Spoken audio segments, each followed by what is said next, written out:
Chatime started in the Australian market in 2009. We're part of a global brand which launched in Taiwan. We have a range of teas as the base products.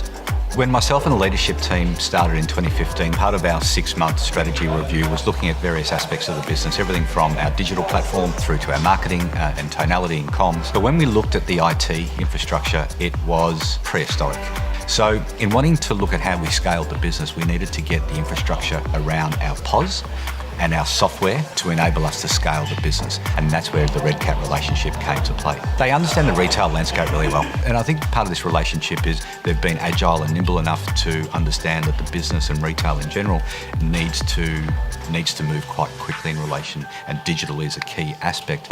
Some of the biggest issues that we had from a legacy perspective is that historically bubble tea brands have a range of recipes, and so all the staff would have to be trained and then would have to memorize those recipes. So there's consistency issues, but more importantly, we had a lot of turnover and we had a lot of training costs in the business. So they worked very, very closely with us to understand firstly what the business challenge we had, and then to go away and then to look at what solutions we had in relation to developing new software using cloud-based technology to enable us to innovate in that space to develop the recipes, so that when a customer came in and communicated or placed an order with our staff member, the staff member would just put it into the POS and actually print out an SOP.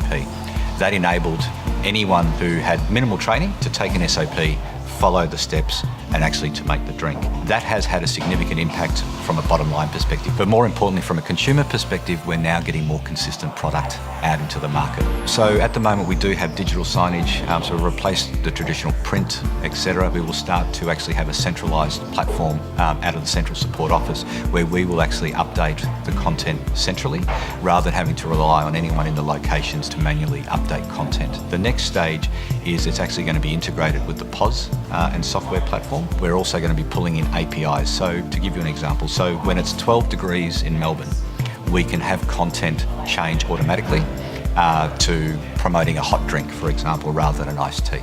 Overlaying that will be our loyalty platform, which will then enable us to geo-fence and geo-target offers to our loyalty members who are in a certain radius of that particular location. With the app, we have online ordering as well, with the payments as well, so you'll be able to order your product as you're sitting on the train, get to Southern Cross Station, walk downstairs, pick it up and get on your way. So that convenience is absolutely key. The other aspect was integration with other platforms that we're using, whether it be time and attendance platforms, whether it be HRIS, payroll solutions. They need to have the ability to complement and engage with each other so that we can start to take a lot of the learnings and to then apply that. So for example, looking at the hourly sales and the SKU sales of a particular location, then looking at the payroll or the deputy system, which is the time and attendance, and making sure that we've got the right staff in the right location to deal with the peak periods, etc. So all of the data is actually going to start talking to each other, and from that